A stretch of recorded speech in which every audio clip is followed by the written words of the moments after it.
Dobro.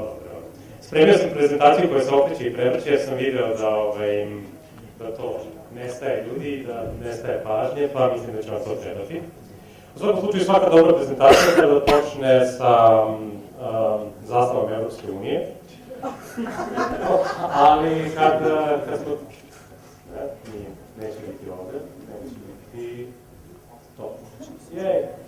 Da, ko su ovi ljudi?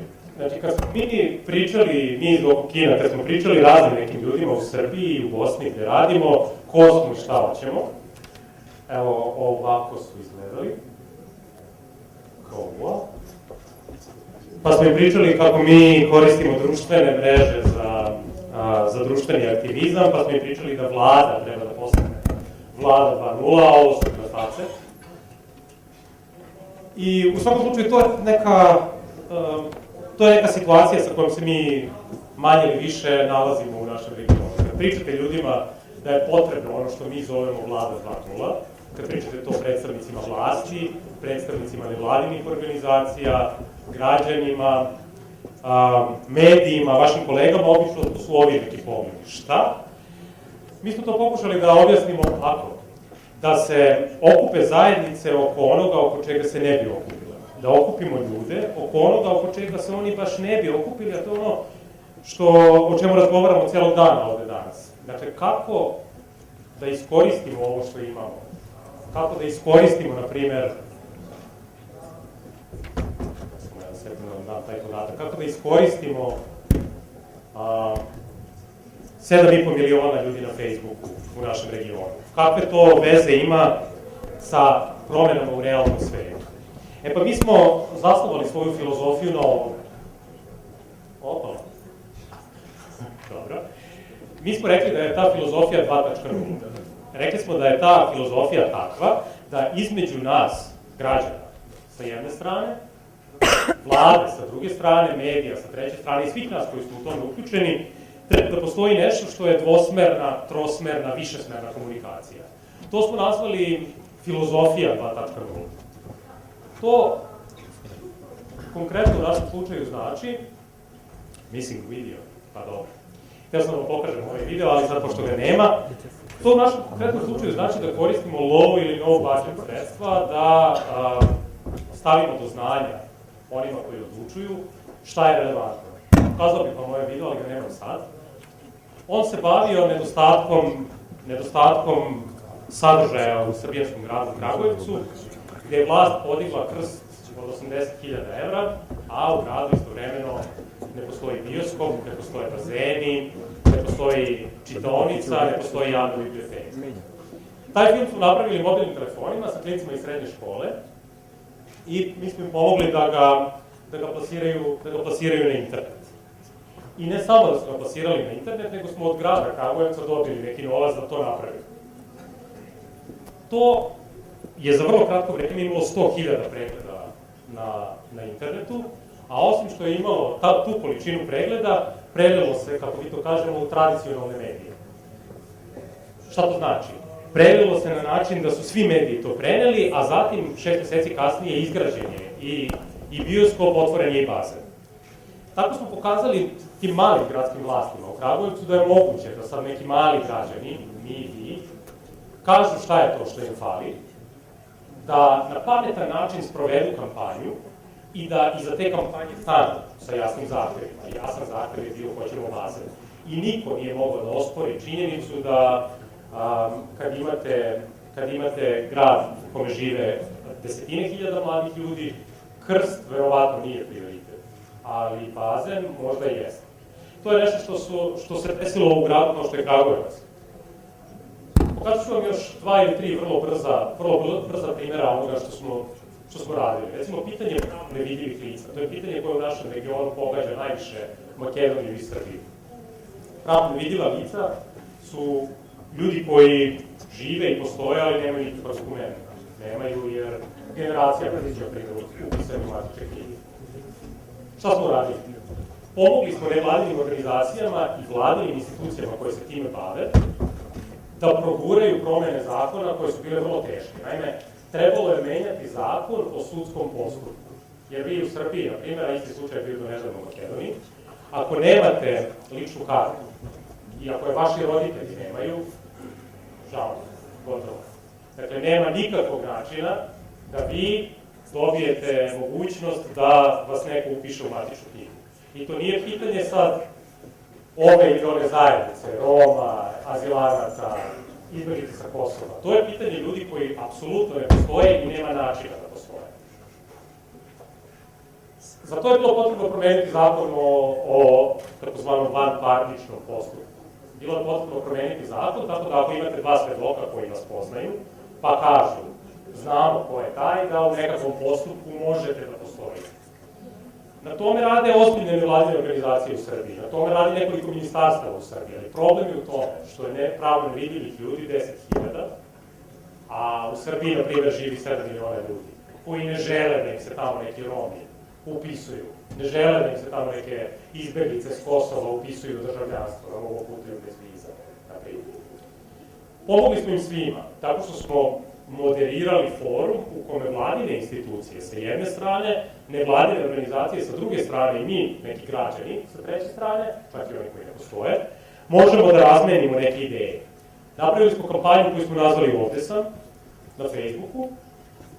To je bila stranica koju je vodilo pravno nevidljivo lice pod navodnicima, neko ko je govorio o životu iz perspektive kad neko ne postoji.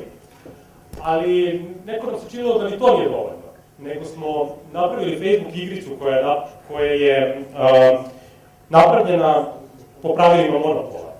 To jest, glavni preduslov te igrice je bilo posredovanje matičnog broja. Šta sve ne možeš, nemaš matični broj. Igra je bila frustrirajuća zato što nikad niste mogli da odete više od 2 koraka. Jer ako ste pravno nevidljivo lice, onda nije bilo načina da u igrici napredite. Postavljali smo i pitanja, da li vam je očišćen, pravno nevidljivo lice, postavljali pitanja, da li vam je očišćen stek, da li ste izabrali lekara, da li imate ovih ili onih problema, kad bi ljudi govorili, onda smo targetirali kampanju na njih i rekli im, gledajte, da ili ne, možda, šta god da je vaš odgovor, nije bitan. Jer ako ste pravno nevidljivo lice, ništa od tih odgovora nije, ništa od tih pitanja nije relevantno. Ono što je super kod ovoga je što smo uspeli da okupimo zajednicu od oko 70.000 ljudi, koja je zajedno zgurala za taj zakon, a pravno nevidljivih ima 10.000. I ne samo to, snimili smo dokumentarni film, pa smo snimili kako izgleda život iz prvog lica nekoga ko ne postoji. I onda, kada bi sa jedne strane se našli ljudi, a sa druge strane ljudi iz nevladinih organizacija, ili sa jedne strane ljudi iz Ministarstva pravde, a sa druge strane ljudi iz nevladinih organizacija, puštali bismo to umesto moderacije, umesto nekoga ko bi otvarao te skupove. Može, važi.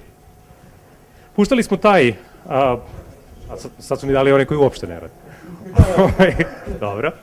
Evo, završavam majke. Puštali smo taj film i onda se odjednom prevazišla ta situacija u kojoj sa jedne strane imate neprijatelje, a sa druge strane one protiv kojih se borite. Odjednom su ljudi iz policije i ljudi iz nevladinih organizacija mogli o izmenama zakona da razgovaraju na civilizovan način. Mislim, to je ogroman pomak, jer pre toga to je bilo optuživanje. Vi ste tražili 2003. A se sećate kad je ubijen premijer da ste vi tražili da se izmeni zakon kojim bi se onda omogućilo, mislim, u tome nema rasprave, u tome nema dijaloga i debate kojim se dolazi do promene bilo kakvog zakona. U svakom slučaju, taj zakon je usvojen i ne samo što je usvojen, nego sada imamo oko 100.000 ljudi koji guraju za ovu stvar. Možemo da ih aktiviramo uvek na Facebooku i da im tražimo da nešto po tom pitanju urade. Tu dolazim do naše, rekao bih, najvažnije teze. Imamo još gomilu slajdova, ali sada ne idemo kroz tih 90 slajdova. A ta teza ima veze sa ovim što je Vuk govorio na svojoj prezentaciji. Naime, sve ovo je super, ali ako iza toga ne stoji odgovorno civilno društvo, ako iza toga ne stoje ozbiljne organizacije civilnog društva, nije ničiji posao da se time bavi. Naime, ja dolazim iz nevladine organizacije. Mi sad možemo da radimo za projektne pare i možemo da čekiramo tamo projektne aktivnosti, deliverables i kako to već sve donatori zovu, i da to bude okej. I tako možemo da radimo za 10.000, 50.000, 100.000, 500.000 evra, dolara, čega god. Tako se rade projekte. Samo je pitanje šta je tu realna promena u realnom životu. Da li mi u tom procesu uključujemo ljude i da li mi stvarno guramo za nekakvu promenu ili mi sprovodimo projekte. Ja mislim da je ovo prvo i ne, naprotiv, uopšte ne mislim da nam za to ne trebaju pare, treba nam puno pare. Samo je problem u tome što moramo odgovorno da stanemo iza toga što tvrdimo. Zato mislim da je za ono što mi zovemo Vlada 2.0, elektronske peticije, otvorenost javne vlasti, najbitnije odgovorno građansko društvo. Zato ću samo proleteti kroz neke primere kampanje koje smo radili. Naprimjer, kada se usvajala nacionalna strategija o prevenciji nasilja, napravili smo besplatnu online mapu za Šekivi Zlatvorni, gde smo pomogli vladi, evo možda možete koristiti ovo, besplatno je, ne trebaju vam milioni, ne treba vam kredit Svetske banke. Kada su u Srbiji državani izbori i kada se govorilo o ideologijama, napravili smo virtualnu političku scenu, pa smo izmislili kandidate. Pošto znamo da su kandidati u Srbiji i u svim našim zemljama neodgovorni prema svojoj ideologiji, neodgovorni prema svojim biračima. Napravili smo idealne kandidate, idealnog konzervativca, zelenog, idealnog nacionalistu, moj omiljeni, Velimir je genijalan. Idealnog liberala, idealnog socijaldemokrata. Šta je onda značilo biti socijaldemokrata, recimo u ovoj predizbornoj kampanji? Naš socijaldemokrata naprosto nije mogao tek tako da govori o Kosovu, da je Kosovo srce Srbije. Naprosto zato što socijaldemokratske vrednosti to ne dozvoljavaju vrlo lako. Isto tako konzervativac nije mogao da govori o zabrani uvoza, zato što konzervativne ekonomske vrednosti ne dozvoljavaju baš da se o tom državnom protekcionizmu govori tako lako. Ne samo da smo napravili ovo, nego smo napravili i lažnu, to jest pravu televiziju.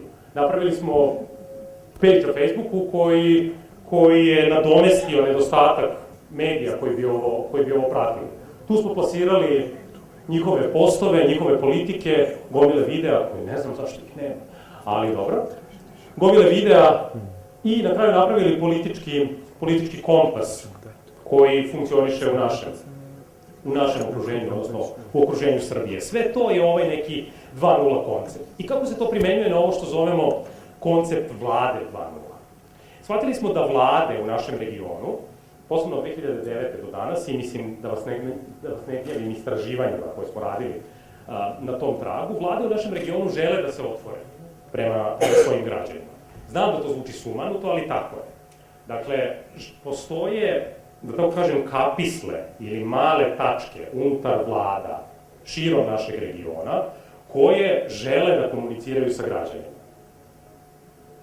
Ponovo, žele da komuniciraju s građanima stvarno. I odete kod njih i oni vam u tim svojim prostorijama koje prosto se nisu promenile od 60-ih, ali govore vam da žele da izađu ka građanima, da žele da čuju šta građani misle. I videli ste neke od primjera, za neke od njih i znate. Recimo, u Srbiji postoji portal e-uprava, na kome, recimo, možete da zakažete, možete da registrujete auto potpuno. To ne da zakažete termin, nego da uradite sve online da biste auto registrovali. Ali korišćenje toga je minimalno. Niko to ne koristi, jer niko ne zna što postoji. Takođe, političari su na Twitteru, i to ne samo ministri i ne samo populisti, nego recimo predstavnici nezavisnih institucija, ovo je Poverenik za informacije od javnog značaja. Takođe, Srbija je recimo rangirana među prvima u svetu po otvorenosti, po dostupnosti informacije od javnog značaja, ali ponovo, niko to ne zna, niko to ne koristi dovoljno. Situacija koju imamo na Kosovu je da se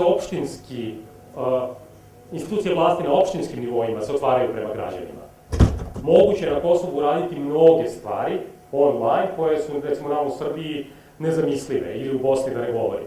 Moguće je, recimo, podneti zahtev za izvod iz katastra i slične stvari, zato što se puno para uložilo u to na Kosovu. Da idemo dalje. U Crnoj Gori, ovo o čemu smo slušali ovde, dakle, Glas građana je prva ovakva platforma u našem delu sveta koja omogućava elektronske peticije. To je užasno bitno ne samo za građane, nego rekao bih za civilno društvo. Mi iz nevladinih organizacija jako smo često na ulici, jako često skupljamo potpise jako često podižemo svest, jako često jačamo kapacitete, ali kada je potrebno da nešto stvarno poguramo, da nešto stvarno uradimo, tu onda nam je vlast neprijatelj. Onda nam je vlada koju se obraćamo, neko s kim baš i ne želimo da razgovaramo iznutra, na ravnopravnim osnovama, da shvatimo šta su problemi kod njih, šta su problemi kod nas, pa da zajedno na tome radimo. Ovo je recimo jedan užasno moćan alat koji mi propagiramo u Bosni i Hercegovini i Srbiji. Kada je reč o Bosni i Hercegovini, civilno društvo je tamo vrlo jako. Organizacije su vrlo jake, imaju super ideje. Ovo je bosansko-hercegovačka verzija Istinomera. Pokrenuti su prvi koraci da se usvoje ti Open Government Partnership principi, koji su usvojeni u nekim od naših zemalja. Međutim, odgovor vlasti, i tu dolazimo do problema, koje vlasti u Bosni i Hercegovini? Naime, kad se u Bosni i Hercegovini obraćate vlasti, onda je to pitanje u kom ste entitetu, a ako ste u onom entitetu koji ima više vlada, da kažem i tačan broj 19, onda teško je odrediti kome se tačno obraćate. Evo konkretnog primjera, ako na primjer ste aktivista u Sarajevu, i to u Sarajevu, kantonu Sarajevo, onda je pitanje kome se vi obraćate. Recimo, to je naš slučaj. Naš Dokukino, Bosna i Hercegovina, registrovan u Sarajevu, kantonu Sarajevo. Kad bismo nešto da pokrenemo, pitanje je da li se obraćamo opštini Centar, gde nam je sedište, da li se obraćamo kantonu Sarajevo, da li se obraćamo gradu Sarajevo. Naprimjer, zvali smo gradonačelnika grada Sarajevo na neki događaj, ali problem je u tome što gradonačelnik nema nikakve ingerencije nad gradom.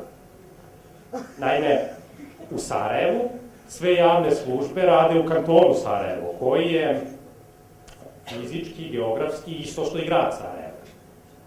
Gradonačelnik je otvorio McDonald's u Sarajevu tako što je pojeo hamburger i ja kapiram da tu nije bilo nikakvog sukoba oko nadležnosti, ali, na primjer, kad hoćete da uvedete gas, a neće da vam uvedu gas, onda vam gradonačelnik ili grad kao takav u tome ne može pomoći, nego je kanton tu bitan, dok, na primjer, grad odnosi PAUK odnosi vozila na gradskom nivou, ali smeće odnosi kanton. Zašto? Nema pojma.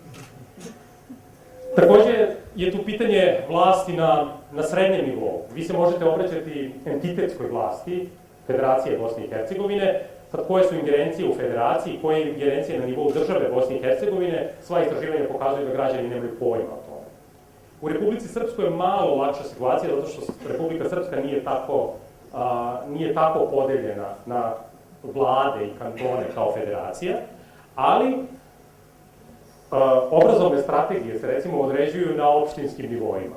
I sad ako hoćete da progurate nešto u obrazovni sistem Bosne i Hercegovine, kom ministru da se obratite od 22 ministra obrazovanja. No, dešava se nešto i u Bosni i Hercegovini i dešavaju se različiti građanski pokreti, nadamo se da će to do nečega dovesti. A svetli primjer našeg regiona. Žao mi je što niste imali prilike, a imat ćete, siguran sam, verovatno već na sledećem engage-u, izvinjam se, radim ovo što im se guram u program već sad, ali žao mi je što niste imali prilike da upoznate online tim Vlade Republike Hrvatske, jer njih vredi upoznate.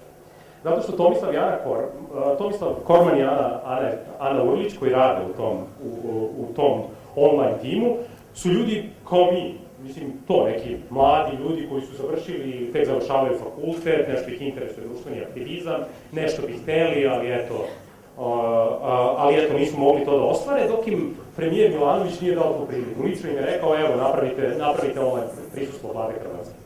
Vlada Hrvatske je danas, nakon godinu i nešto dana rada, ove sadašnje vlade, najkomunikativnija vlada na svetu, po relevantnim istraživanjima na Diplomacy to govori, po interakciji sa građanima, na način na koji interaguje sa građanima, kada građani nešto hoće, što bi rekli. To nije čak ni ovo Vukovo rešenje, da morate popuniti peticiju ili nešto. Možete da ih ismitujete na Facebook profilu, uredno će odgovoriti. I ne samo što će odgovoriti, nego će rešerovati to i pokrenuti debate o tim pitanjima. Postoje na desetine slučajeva da su se pokrenula važna društvena pitanja o zaposlenosti, o ljudskim pravima, o privatizaciji brodogradilišta, zahvaljujući online timu Vlade Hrvatske. Ovo je inače super primer za naše vlade u regionu. Kad vam kažu ne može, evo mi to ne možemo, nema šanse da mi to uradimo, dovedete im ove koji pričaju na njihovom jeziku ili skoro na njihovom jeziku i onda vidite da je to moguće, da su to neki sad ljudi od 20 i nešto godina, koji mogu da urade to što smo mi samo zamišljali. Ne samo da oni imaju, mrzlo da stavim slike, ali ne samo da oni imaju Facebook profil. Prisutni su na Twitteru, na Instagramu, na Tumblru, imaju live stream sa svih sednica vlade, imaju genijalan YouTube kanal na kome u video formatu možete da nađete sumirane odluke vlade, imaju sjajan Flickr profil. Jer na Flickeru vlade Hrvatske možete da nađete infografike novih zakona, novih zakonskih predloga koji su upućeni u proceduru. Imaju summary nedelje koji objavljaju na ovoj stranici. Naprimjer, vidite mali infografik sa 3 bullet pointa šta je vlada uradila u toj nedelji, kako građani žive bolje zbog toga. Naravno da to sad jedna gomila propagande u velikim delovima, ali vi možete da shvatite to, jer bar su u tome iskreni. Meni je to genijalno. Šta smo mi uradili? Doveli smo ih u Kancelariju za saradnju sa civilnim društvom vlade Srbije, doveli smo ih u druge neke agencije vlade Srbije i onda su te agencije prvo kukale kako ne mogu, kako ne umeju, kako ne znaju. Kad smo i mi držali neku obuku i prezentaciju šta je sve moguće, a onda smo im doveli Tomislava Janu. Pa im je posle bilo glupo, zato što u Tomislavljevom i Janinom timu ima 5 ljudi, a recimo u toj jednoj agenciji u kojoj smo mi radili ima 27 i bila je procedura u toku da zaposle još 10. O tome se radi. Moguće, sve je moguće samo kad se hoće. Ne pominjem zemlju domaćina, ovo je naravno najpoznatiji slučaj ovdje. Ali daleko to je samo ovo jedina stvar koja u Makedoniji vredi i radi, no ono što mislim za Makedoniju jeste da je ovo dobra osnova. Govorili smo malo pre o Twitter zajednici, o online zajednicama. Online zajednice, ja bih govorio u množini, su ovde dosta jake i to je nešto na čemu možemo da gradimo principe onoga što zovemo Vlada 2.0. Dakle, da sumiram, imamo vladine institucije, imamo medije o kojima nisam puno, imamo građane u centru ove jednačine i u samom centru ovog vorteksa, kako ga mi zovemo, je građansko društvo. Dakle, mi verujemo da građansko društvo mora da bude to koje katalizira te promene. Kako? Evo, na primjeru koji imamo u Crnoj Gori. Mislim da se mora ozbiljno raditi sa organizacijama građanskog društva, da shvate koji potencijal postoji na strani vlade, da shvate da vlada želi da komunicira, da je dala prvi korak, da taj korak možda nije savršen, ali je tu. To mora građansko društvo da prepozna. U Srbiji takođe. Postoji jako veliki broj organizacija koje se bave sjajnim temama. Imamo inicijativu koja se zove Otvoreni parlament. Možete da pretražite ključe reči sve što je ikad iko rekao u srpskom parlamentu od 1991. Super. Možete da postavite direktno pitanje online ili na Twitteru poslanicima, bilo kom poslaniku, čak i ako mi nemamo takav izborni sistem. Ja nisam glasao za ono kome navodno predstavlja. Glasao sam za stranu. Sve to možete, ali ne postoji ta ključna kopča između institucija vlasti i tih inicijativa. Ne postoji ključna kopča oko toga da probaju nešto sami da urade. Ne postoji, da prostim jezikom kažem, ta ideja da ta jedna sjajna inicijativa može da postane vlastištvo našeg parlamenta. Da, građansko društvo i nevladine organizacije to treba da rade neko vreme, ali na kraju ovu stvar treba da radi naš parlament. To mu je posao. Posao mu je da otvori svoje arhive. Posao mu je da nam omogući direktnu komunikaciju sa poslanicima. Takođe mislim da u bilo kojoj od ovih naših zemalja građansko društvo je to koje mora da shvati da vlada želi da komunicira i da joj ponekad treba pomoć, da se usvoji neka strategija, da se definiše neki pravac, da se neke stvari učine da budu seksi. Mislim, to je mala stvar, ali to je ključ da bi se građani uključili.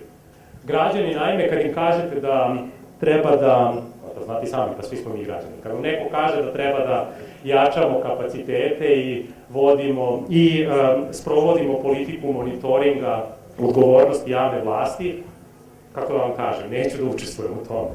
Ali hoću da učestvujem da onaj ne krade i hoću da učestvujem da onaj radi kako sam ja glasao za njega i hoću da učestvujem da se budžet sprovodi, da se moje pare, drugim rečima, troše kako mislim da treba da se troše, da ih neko ne krade, jel? To je jako mala promena u govoru, u tome kako govorimo, kako se obraćamo, ali jako velika promena u onome šta imamo kao rezultat. Mi kao organizacije građanskog društva, kao nevladine organizacije, krajnjoj liniji kao građani i mladi ljudi, treba da iskoračimo prema vladinim institucijama i vidimo gde postoji prostor za rad. Da, naravno, verovatno premijer neće biti taj koji hoće da radi s nama, ali možda hoće neka agencija, možda hoće neko u nekoj agenciji. Naprimjer, u Srbiji vi, ako radite u državnoj službi, nikad niko ne može da vas otpusti. Ni zbog čega. Možete samo da umrete ili da se penzionišete pre vremena. Hajde da to gledamo kao priliku. Dakle, ja znam da mi kao građani imamo taj utisak da ljudi tamo sede, krckaju svoju platu iz budžeta i da je to što oni rade. Međutim, u Srbiji postoji, ovo su stvar procene koje je sramotno da kažem koliko se razlikuju, postoji između 100 i 700 hiljada državnih službenika. Negde u tom broju postoje ljudi koji bi to nešto hteli da tu svoju instituciju poguraju, nešto bi hteli da raščiste predmete sa svog stola, nešto bi hteli da ne prevrću šoljice kafe. Hajde da radimo sa tim ljudima. Mora da prepozna odgovorno građansko društvo. Postoji čitava serija primera, uspešnih primera kako je ovo proradilo u našem regionu, ali ne moram da ih navodim. Hajde da vidimo kako možemo zajedno da poguramo taj region napred, odnosno da učinimo da Vlada 2.0 ne bude sad neki portal, ne bude sad neki Twitter nalog, ne bude ni Facebook, nego da bude ideja koju svi mi imamo kad hoću nešto, na primjer da registrujem auto, da mi je jasno da to mogu da uradim kroz koji klik ili da neko će mi izaći u susret u tome.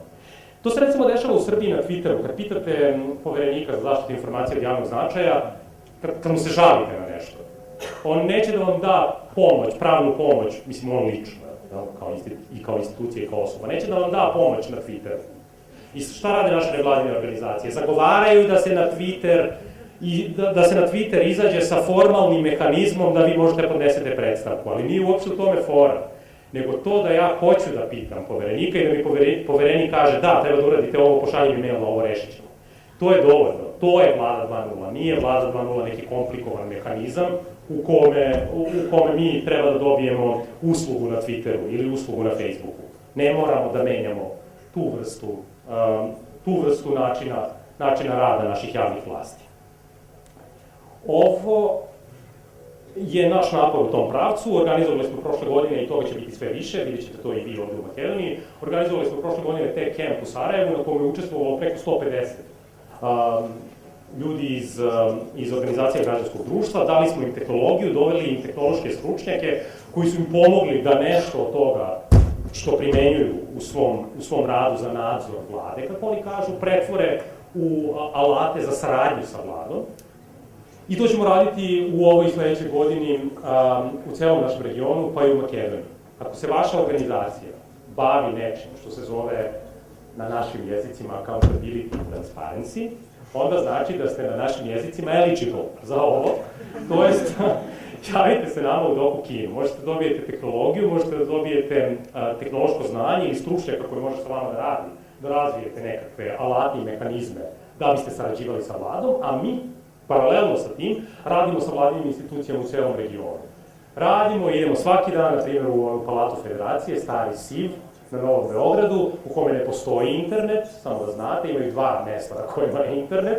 Tako, prvo smo morali da uvedemo internet u SIV, pa da radimo na Vladi 2.0, ali idemo svaki dan tamo, to isto radimo u Bosni i Hercegovini, počet ćemo to da radimo na Kosovu i ovde, pa se nadamo da će vlada da shvati da mi iz građanskog društva nismo neko kojim je neprijatelj. Ovde, nadam se da je vreme sad za to, nije još, imam 9 slajdova, ovde su naši kontakti, evo sad ćemo ih vidjeti. Pa vi ako imate ako se vaša organizacija bavi ovim nečim, potražite nas. Kao sam kažem, sve informacije možete naći na našem web sajtu, ali recimo ova prezentacija kroz svojih 10 promena nikad nije dobila web sajt ovde. Naš web sajt je dokukino.org, a i nađite nas na Facebooku ili bilo gde sa bilo kojom od ovih ideja. Posebno ako vam je potrebna neka pomoć u ovom smislu. Hajde da smišljamo zajedno, mislim da je to ključ. Možete da kontaktirate i mene, ovo je moj Twitter i moj mail, a ovo je naš slogan. Eto, hvala.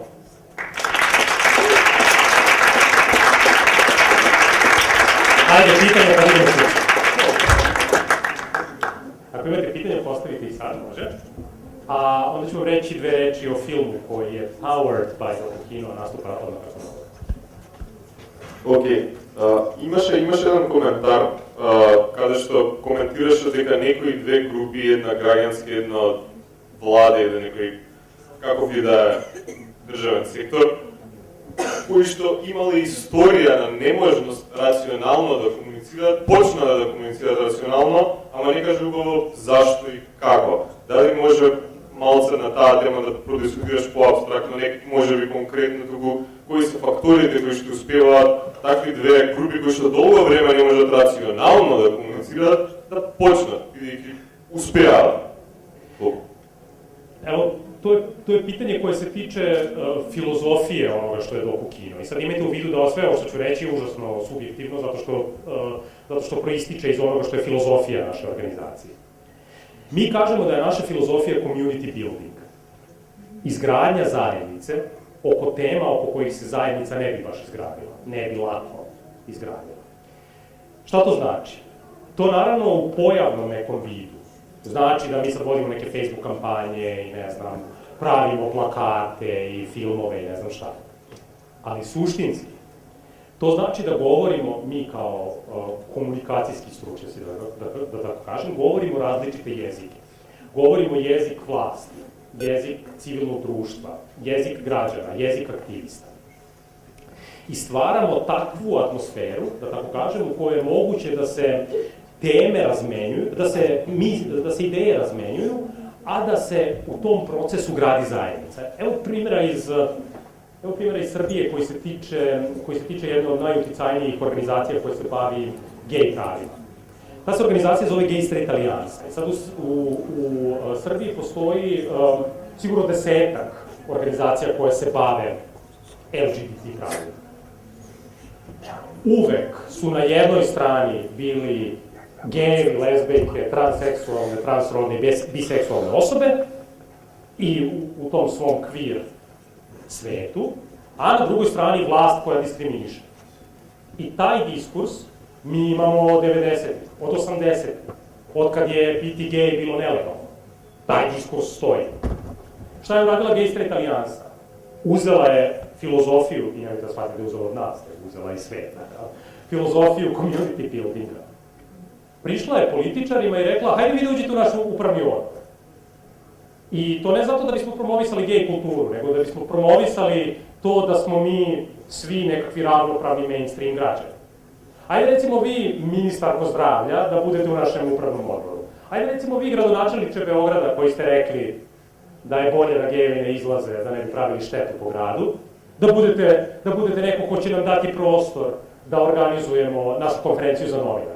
Ajde vi, zameniče gradonačelnika Beograda, da budete neko ko će nam dati sigurnu kuću za gejeve, lezbejke, žrtve nasilja. Vi na taj način radite ono što je političarima posao. Političari služe onima koje su izabrali, takođe im se na neki način podiže rejting. Šta je govorio gradonačelnik Beograda? Evo, izašao je u susret gejevima, samo da ne izlaze na paradu. Znači im kuću i sve, samo da ne bude paradu. Fajn. Šta god da je diskurs, ostvarili smo politički cilj.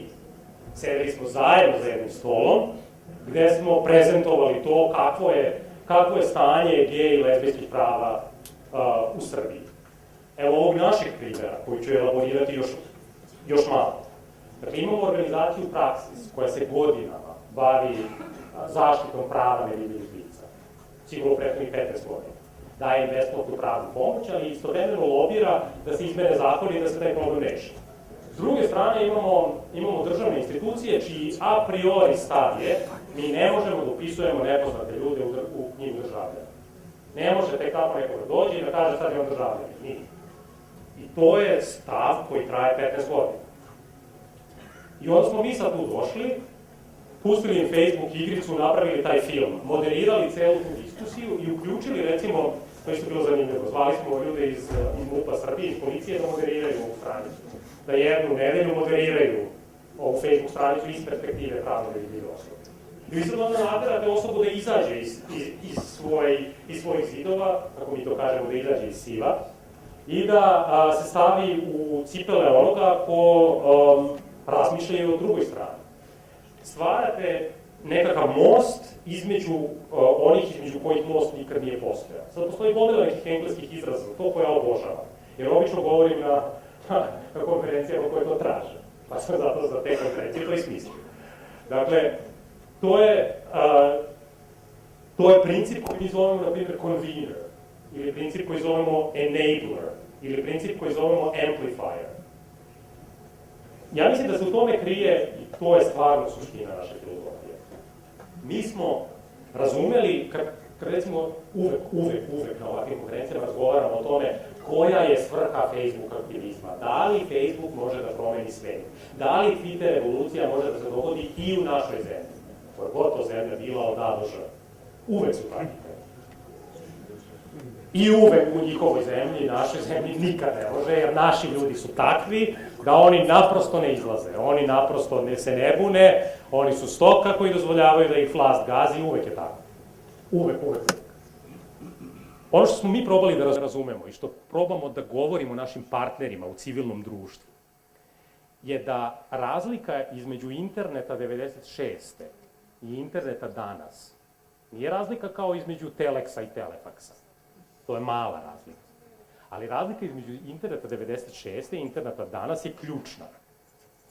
Zato što danas, konačno, imamo situaciju da mnogi mogu nešto da komuniciraju ka mnogima. To je ovaj 2.0 princip. I sad mi, mani Facebook, mislim, mnogi ljudi koji su ovde govorili, ne moramo mi da stvaramo profit Facebooku. Nego se trudimo da taj 2.0 princip prebacimo u svakodnevni način rada. Naprimjer, evo konkretne stvari koje radimo sad. Tražimo neke pare od USAID-a u Srbiji. I sad daju malo para, daju, ne znam, troma, umesto da daju svima, fajn. Mi sad kažemo uvešćemo princip vlade 2.0. Oni pitaju, pa dobro, šta ćete konkretno uraditi?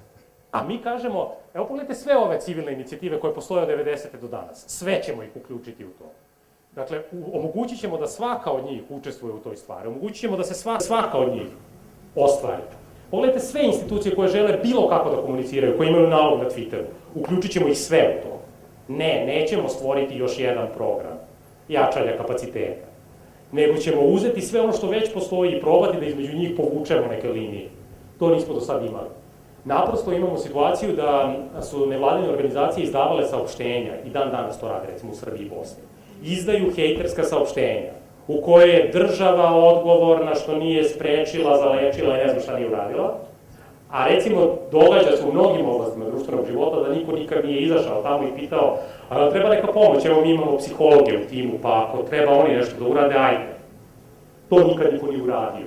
Sve više se to radi, ozbiljne organizacije to rade, ali ono što je masa civilnog društva, 15.000 organizacija civilnog društva u Srbiji, one to ne rade. Ja mislim da se u tome krije ključ. Eto, kratko.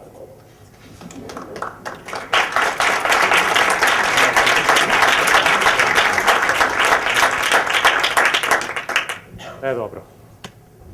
Ana, vreme je za tebe. Ajde. Aha, sorry. Evo. Ne vidim gde. Gore?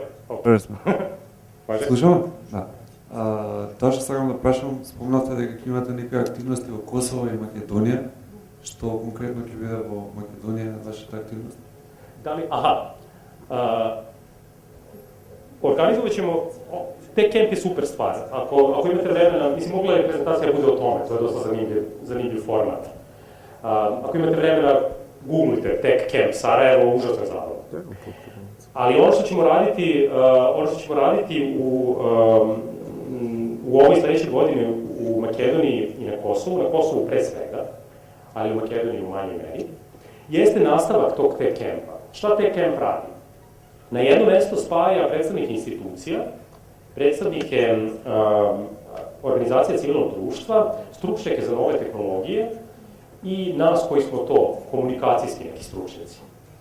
I sad ljudi dođu i posredaju, ovako to se desilo u Domu mladih u Skenderiji, u Sarajevu, i sad došli su seli tako i kao sad treba počnu prezentacije. Prvo što su čuli, podigli smo ih odmah sa mesta i oni stavili da rade da rade studije slučaja i da rade takozvani speed geeking. To jest da uzmu probleme s kojima se suočavaju svojim organizacijama i da na licu mesta iskoriste prisustvo tih ljudi, da reše neke od tih problema, da nam predstave studije slučaja, da ih nateramo da to primene. U ovoj godini finansirat ćemo neke od tih projekata koji se tiču otvorenih podataka, koji se tiču primene, recimo, SMS mehanizama za prijavljivanje korupcije i tako dalje, odnosno primene tehnologije za ono što zovemo odgovornost javne vlasti, accountability, transparency. I pod jedan, organizacijama ćemo davati male grantove da to mogu da urade. Pod dva, davat ćemo im tehnološku pomoć. Davat ćemo im donacije Microsoftovog, Ciscovog i Sun Microsystems. Sun Microsystems, Microsoft i Cisco software, to već radimo za učesnike TechCampa. Dakle, imamo saradnju sa fondacijom koja se zove TechSoup. Oni su najveća svetska fondacija koja daje tehnologiju nevladinim organizacijama. To znači da ako ste nevladina organizacija i treba vam najprostija stvar, Windows ili Office, mi smo verovatno adresa za to pod jedan, a pod dva, ako vam treba složeniji softver koji može da prati troškove vlasti, koji može da kako se to kaže, skrejpuje podatke, odnosno da izvlači podatke iz PDF-ova i prikazuje ih na jedinstven način. To, verovatno smo mi prava adresa za to. I treća stvar, pomoći ćemo da u vaše organizacije dođu stručnjaci koji se bave ovim tehnologijama iz celog sveta i da, recimo, sa vama 7 ili 8 dana rade posvećeno na rešavanju tih problema. U Makedoniji ove godine ćemo imati samo konsultacije o tome i možda ćemo dodeliti nekoliko ovih manjih grantova, ali na Kosovu, recimo, radit ćemo sa preko 30 organizacija i u saradnji sa njihovim tamo fondacijama, nadam se sa IPCO fondacijom, taj razgovor me tek čeka, pa ovo više govorim po dobru želju, nadam se da ćemo uspeti da organizujemo to, da njihove organizacije budu u stanju da dobiju ove donacije. I ono što je isto bitno, mi sve to koristimo za političku, da tako kažem, za političku korist. Probat ćemo, recimo, da stvorimo veze između Srbije i Kosova na osnovu tehnoloških stvari. Na Kosovu postoji, sigurno znate, postoji ta IPCO fondacija koja radi genijalno. Ona je fondacija kosovskog operatera IPCO i oni finansiraju hakatone, pravljenje aplikacija, pravljenje web sajtova i ne znam šta. Mi mislimo da to recimo može bude nova osnova za komunikaciju između mladih ljudi iz Srbije i sa Kosova. Ne moramo sad više da govorimo ni o srpsko-albanskim odnosima, ni o Srbiji, ni o Kosovu, ni o ne znam čemu, možemo da govorimo o aplikacijama, a da ispod toga imamo jedan ozbiljan politički sadržaj. To sa jedne strane, a sa druge strane radit ćemo sa vladinim institucijama u svim ovim zemljama. Trebala bi nam pomoć oko Makedonije, posebno zato što nam je Makedonija u ovoj godini u light touch fokusu, da tako kažem, to jest ne radimo toliko intenzivno kao recimo na Kosovu, u Srbiji i u Bosni, i bilo bi super kad bismo ovde sarađivali sa organizacijama i aktivistima koji mogu da nam pomogu da identifikujemo institucije unutar makedonskog sistema vlasti s kojima ima smisla raditi, to jest ne po nekoj nomenklaturi ili po sistematizaciji, nego gde su neki normalni ljudi s kojima nešto može, koji kad im dođete i kažete evo, dovešćemo vam ljude iz vlade Hrvatske da vam pokažu šta i kako, da oni to hoće. Eto, tako, to je neki sad politički okvir, ali to je. Eto, nema više pitanja. Ajde još.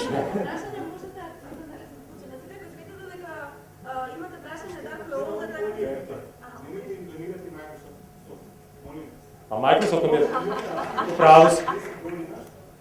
Tako da znate šta je slobodni software. Apsolutno. Tako da nemojte donirati... Ne, uopšte neću da uđem u tu raspravu, znam. Da. Samo ono što hoću da kažem je da je naša pozicija kao Doku Kina je, ako uporedimo to sa verskim pozicijama, agnostička.